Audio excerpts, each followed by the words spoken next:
Welcome back, everybody. It is Friday. We are rolling towards the end of May. I am back home for a few days. If you haven't been following me on Twitter or whatever, I don't blame you. But I've been in Seattle. Then this week I was in Miami. Next week I am home. Then I'm on a vacation, and then I'm going to Washington, D.C.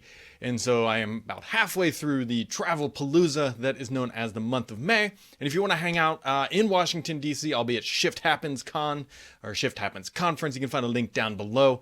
And we'll definitely be having a meetup down there. But there's been a lot going on, and I keep getting a million questions about what's going to happen at E3. And so we're going to dive into some things here a little bit, and then probably next week I'll try to do a video of what I've heard, what I think is happening, and we'll dive into it when the time is right. But this is Friday, and on Friday we do a wrap-up of everything that happened during the week, the big stuff, and we also take Q&A, and there are a lot of good questions this week. Let's just dive in. The big news of the week is the Huawei ban. Now, I typically shy away from political topics because, one, you're never going to win, right? You're always going to piss someone off, and whatever. Politics is politics. But this one is a massive implication because Huawei was banned by the U.S. government, which means they no longer have access to Android, Intel chips, ARM chips, and all that stuff.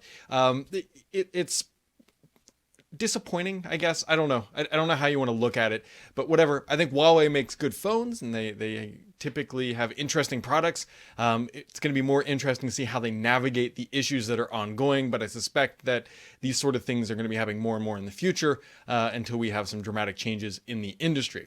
Anyways, moving on. Amazon is supposedly working on a device capable of reading human emotions, and that is probably the creepiest thing that I have read this week, and I am not really looking forward to that. There's a lot of stuff talking about facial recognition. There was Amazon actually had their shareholder meeting where people were proposing that Amazon, hey, kind of move away from that industry, and they voted it down. They're definitely moving towards that.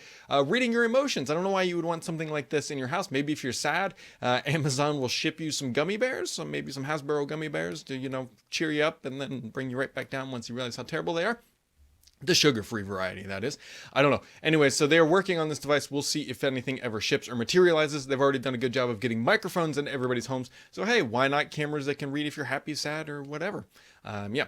On the Windows 10 side of life, a couple big things. 1903 is now shipping, and so Microsoft said, hey, at the end of the month of May, we are going to start shipping that stuff, and here we are. And so it doesn't seem like it's going perfectly smooth. There's definitely been some blocking issues. Random people saying that if you have SD cards in in an SD card reader, it may not install correctly, and you'll get rolled back.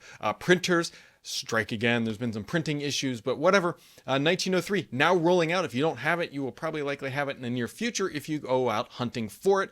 But with that also means that the new game bar is available. So this is a pretty big update. New widgets, Spotify integration, and all that good stuff. We've talked about it in a previous video, but thankfully it is now arriving, especially for people who use OBS and all that good stuff. This is a pretty substantial update. On the enterprise side, that also means that Windows Server version 1903 is now generally available, although typically I would not recommend updating the server release right when it's out. Maybe you want to start testing and considering it that way.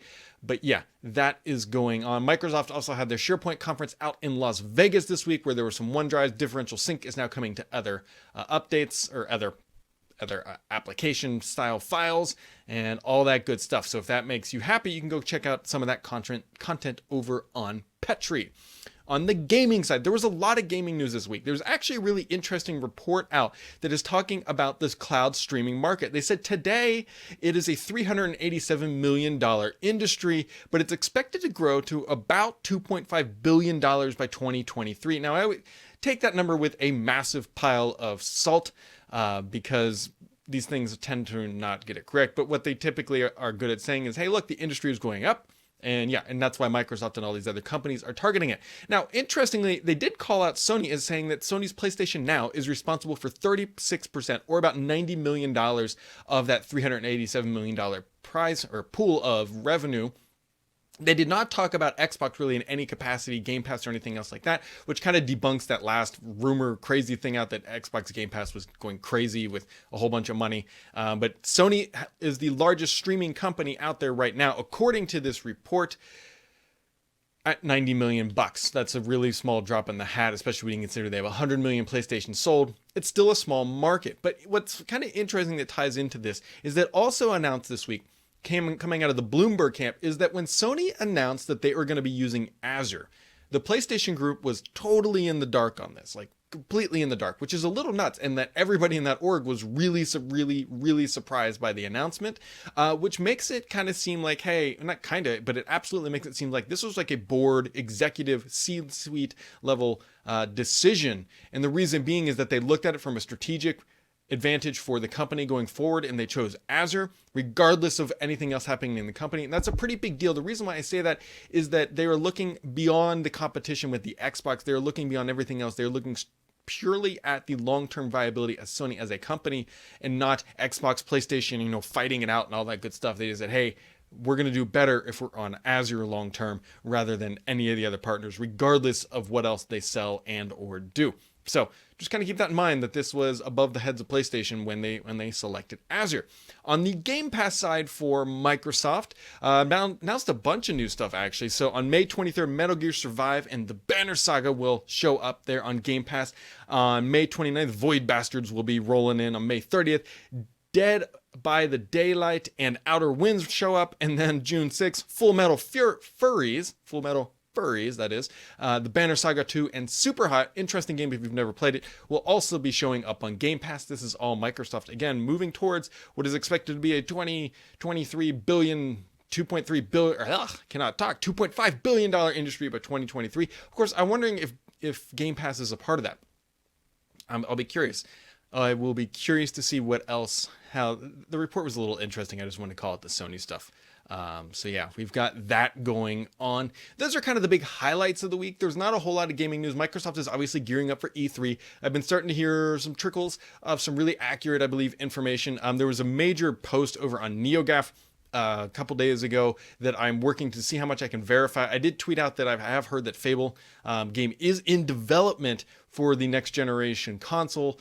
For on the Microsoft side, I don't know any details or anything else like that, or ship dates or stuff like that. But it's in the works. That is absolutely something I've heard. I'll be curious to see if they show it at E3. That I don't know explicitly, but there is a Fable game being developed because that's a major IP for Microsoft that would probably do pretty well if they can get out a quality game. Now, bunch of questions this week. Let's hit refresh on the thread. I always post that up on Thurrott.com before a couple days before whatever I do the podcast. And so here we go. NGC224 says, will Microsoft ever make a wearable breathalyzer for drunks like myself and Paul? Okay. So when Paul and I go out, there's always a good time. We only see each other several times a year, and there's always alcohol involved, and we always have some fun. Microsoft will not, in fact, ever make a breathalyzer, unfortunately. They should put Cortana or Clippy in and be like, hey, you're too drunk to drive. Although we never drive. We're on road trips, or when we go, we're not on road trips, but we never drive. We just take cabs and Ubers everywhere.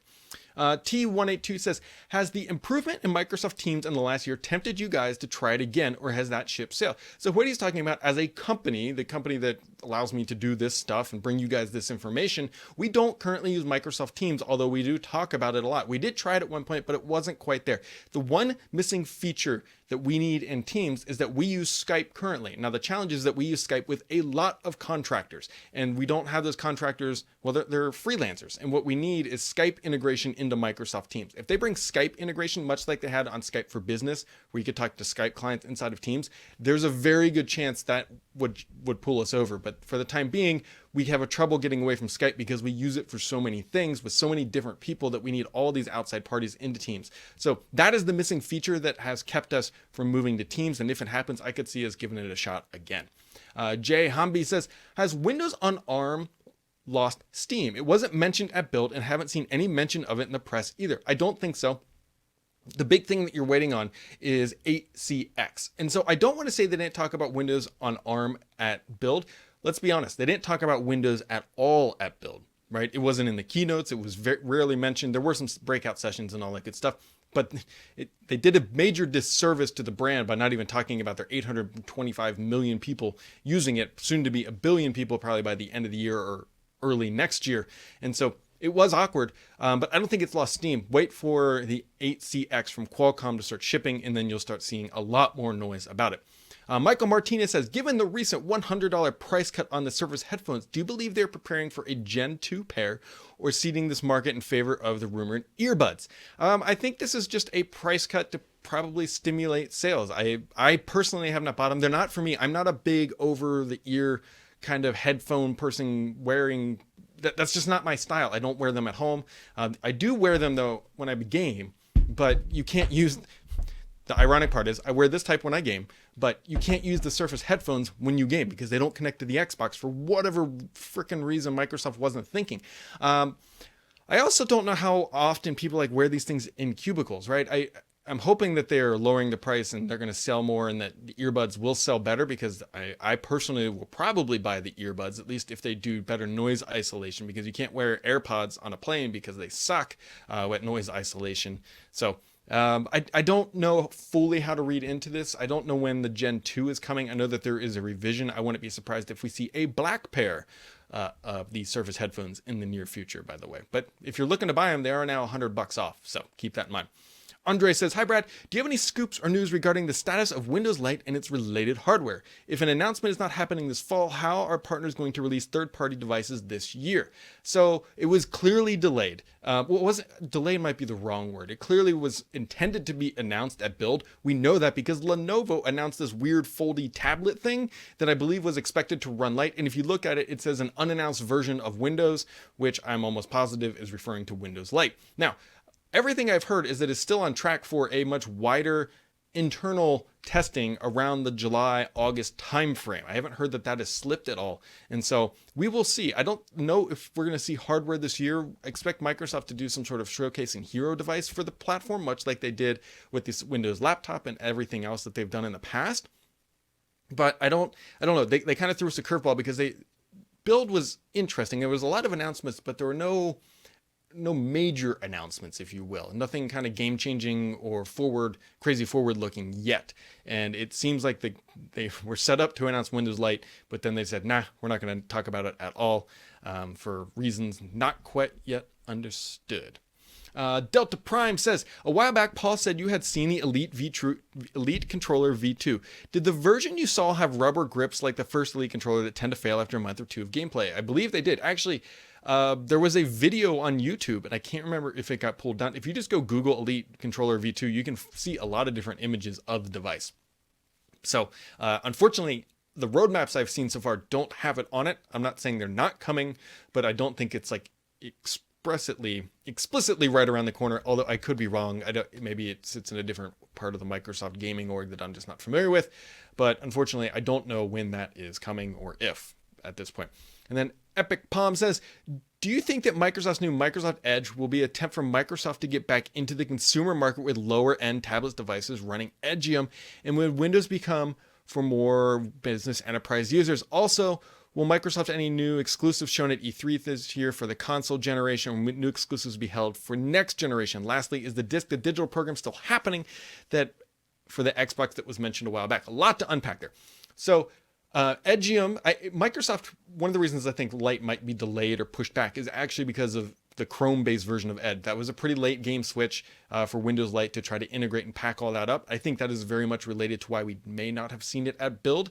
And I do think that Microsoft will try to ship lower-priced products running that OS. The way I have seen it documented is that Windows Lite is for your casual everyday, and Windows 10 is going to be for productivity. So keep that in mind. Like when they want proper Windows to be a productivity OS, and then the Windows Lite to be your casual gaming on the web, PWA style devices, instant on, low overhead, easy to maintain, don't have to worry about updates type OS. So keep all of that in mind about how when you think about Windows Lite, it's not intended yet to replace the full stack. Although I have seen longer-tailed versions of the Vision saying, hey, this should scale up pretty high once they figure out Win32 virtualization. That is something they're trying to do, make it so that you can run any Win32 app in a sandbox that is fully containerized and then safe no matter the platform so that it can't break out. And so that would allow the Edgeum or Lite OS, whatever you want to call it, to kind of expand from beyond that casual use case. But yeah. Interesting question. So one of the things that I've talked about that I want Microsoft to make clear at E3 is what is the compatibility story across devices? Because to your point, are they going to announce any exclusive games? I'm pretty sure that they are, but the question becomes, which platform are they going to play on this one? Are they only for the next gen?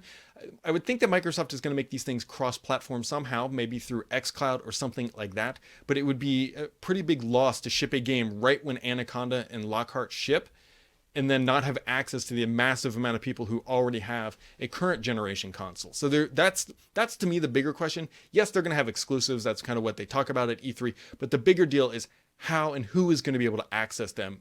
That is what I am going to be looking for. And then lastly, the digital program. I haven't heard about where this sits yet. I heard the last thing I heard was a lot of retailers were still pretty pissed.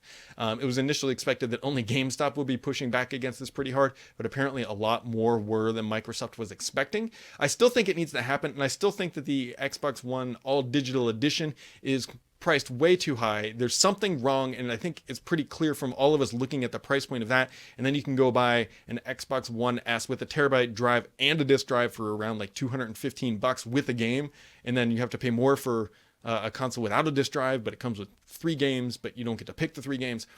You can clearly see that something is wrong with that launch strategy, and Microsoft kind of botched it. There's no other way to describe it. No other way to describe it. So that's about all we got for this week's, folks. Again, a lot of travel. Next week should hopefully be back to normal, followed by 2 weeks of not normal for me. But there's a lot of things coming as we lead up to E3. I'm going to try to hopefully dig some of them out of the weeds here in a little bit. With that said, folks, have yourselves a wonderful Friday.